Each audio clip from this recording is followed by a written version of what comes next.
না, নিশ্চিতভাবে খুব ভালো লাগছে। 837 জন প্রতিযোগী, 837, 837 জন প্রতিযোগী। সেই প্রতিযোগীদের মধ্যখান দিয়ে এত সারা, এত ভিড়, এবং তার মধ্যখানে ভবতোষ সুতার এবং দেবাশিস মিত্রদের মতন যারা প্রতিষ্ঠিত শিল্পীরা আছেন তাদের উপস্থিতির মধ্যে দিয়ে খুব ভালো লাগছে।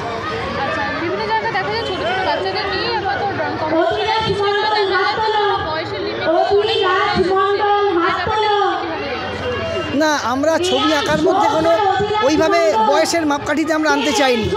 আমরা চেয়েছি সমস্ত শিল্পীরা, তাদের মধ্যে শিল্প সত্তা আছে, তাদের শিল্প সত্তার প্রকাশ ঘটে।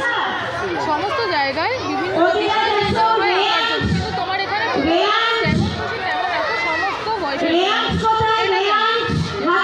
এই কারণ আমাদের যারা বিচারক আছেন ভবতোষ সুতার এবং দেবাশিস মিত্র, ওনারা মনে করেছেন শিল্পকে কোনো বাঁধনের মধ্যে আটকে রাখা যায় না। ওনারা মনে করেছেন যে শিল্পীদের কোনো সাবজেক্ট হয় না, শিল্পীদের মনকে বেঁধে রাখা যায়। তাই প্রত্যেকের মনের যা ইচ্ছে সেটা ওনারা আঁকতে বলেছেন, সেভাবেই হয়েছে। এখানে কতজন বিজয়ীকে বেছে নেওয়া হবে? প্রত্যেক গ্রুপ থেকে first, second, third, group A থেকে first, second, third, group B থেকে ফার্স্ট, সেকেন্ড, থার্ড, সি থেকে ফার্স্ট, সেকেন্ড, থার্ড এবং ডি থেকে। কয়টি গ্রুপ আছে? 4টি গ্রুপ। আমাদের 4টে গ্রুপ আছে। যারা আজকে জিতবে এবং যারা জিতবে না সকলকে কি মেসেজ? যারা জিতবে তাদেরকে শুভকামনা, যারা জিতবে না তাদের আগামী বছরের শুভকামনা, কারণ আমাদের এই অনুষ্ঠান চলবে। দেবাশিস মিত্র, আমি চিত্রশিল্পী। আপনি এখানে দক্ষিণ দমদম পরিষেবা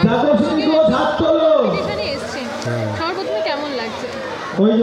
খুবই ভালো লাগছে, কারণ প্রচুর ছেলেমেয়েরা পার্টিসিপেট করেছে এই দক্ষিণ দমদম পরিষেবার অঙ্কন উৎসবের এই আয়োজনে, এবং এত মানুষের উপস্থিতি এবং ছেলেমেয়ে একদম ছোট থেকে বড় পর্যন্ত, মানে 4 বছর থেকে আমার মনে হয় 20, 22, 25 বছর যেটা গ্রুপ ডির আছে তারাও রয়েছেন। এটা খুব ভালো একটা ব্যাপার, এবং এই ধরনের উৎসব প্রচুর হয় না এটা নয়, তবে এত সংখ্যক উপস্থিতি এটা খুব বেশি হয় না। আজকের এই আমাদের এই দক্ষিণ দমদম পরিষেবার উদ্যোগে, তাদের ব্যবস্থাপনায়, এই তাদের সফলতা এই জায়গাতেই যে এতজন অভিভাবক তাদের ছেলে মেয়েদের বা যারা নিজেই এসছেন তাদের এখানে এনেছেন। অন্য সব জায়গায় দেখা যায় যে ছোট ছোট বাচ্চাদেরকে নিয়ে ড্রয়িং কম্পিটিশন করে, কিন্তু এখানে দেখা যাচ্ছে অনেক বড় ছেলেমেয়েরাও। হ্যাঁ, উদ্যোক্তা যারা, তার মধ্যে বাণী চক্রবর্তী ও মূল উদ্যোক্তা, ও যখন বলেছিল, আমি বলেছিলাম যে সমস্ত বয়সের শিল্পীদের পার্টিসিপেশন হতেই পারে, শুধু বাচ্চাদের জন্য তো আর ছবি আঁকা না। সেই হিসেবে এটা একটা সামগ্রিকভাবে ওরা করেছে। হ্যাঁ, আঁকার বিষয় যেটা বলা হয়েছে, আমি মনে করি যে কোনো নির্দিষ্ট সাবজেক্ট দিয়ে দেওয়ার থেকে প্রত্যেকের ভেতরেতে যে ভাবনা চিন্তাগুলো চলে, সামাজিক, বর্তমান যে পারিপার্শ্বিক অবস্থা, অর্থনৈতিক অবস্থা, জাতীয় স্তরে যে অবস্থা, তাদের মনের ভাবনা থেকে যে কাজটা করবে সেটা মনে অনেক বেশি সৃজনশীল হয়। তার জন্য কোনো বিভাগে কোনো বিষয় নির্দিষ্ট করে দেওয়া হয়নি।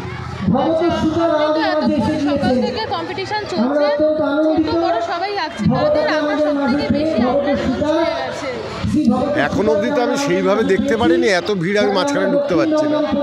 যখন জাজমেন্টটা করার সময় বরঞ্চ দেখতে পারবো। তবে সব মিলিয়ে এইটুকু বলতে পারি যে দেখে বোঝাই যাচ্ছে বিভিন্ন মানের শিল্পীরা এখানে আছেন, ভালো মন্দ সব মিলিয়ে, এবং বেশ কিছু স্ট্যান্ডার্ড যারা ছবি আঁকতে ভালোবাসে তারা আছে। পড়াশোনার পাশাপাশি এক্সট্রা কারিকুলাম আঁকা, নাচ, এগুলো শেখা কতটা জরুরি সেই বিষয়ে শেখাটা জরুরি বড় কথা না। ছবি আঁকা খুব একটা ছোট বয়স থেকে শিখে হয় না, ওটা ভেতরেতে থাকে। যে কোনো সৃজনশীল ব্যাপারটাই তাই, সেটাকে তারপরে তার গাইডেন্স, এবং অনেকেই আছে এই মূল স্রোতে আসতে চান, সেটা হায়ার সেকেন্ডারি পাস করার পরে আর্ট কলেজে, তাতে একদম ব্যাচেলার থেকে মাস্টার ডিগ্রি সমস্ত কিছু সেই সুযোগ রয়েছে। এবং এখন প্রচুর পরিমাণে ছেলেমেয়েরা এই ছবি আঁকার জগতে আসছে, এবং ছবি আঁকার অনেকগুলো বিভাগ আছে। তার মধ্যে পেন্টিং, ডিজাইনিংয়ের যে পার্টটা, অ্যাপ্লাইড আর্ট, স্কাল্পচার, ডিজাইনিং, তারপরে আপনার ফ্যাশন ডিজাইনিং, বহু বিভাগ আছে, গ্রাফিক প্রিন্ট মেকিং, বিভিন্ন বিভাগে স্পেশালাইজেশন করে তারা নিজেদের জগতে আজকে অনেক সুযোগও আছে সেই বিষয়ে কাজকর্ম করার বা কাজের।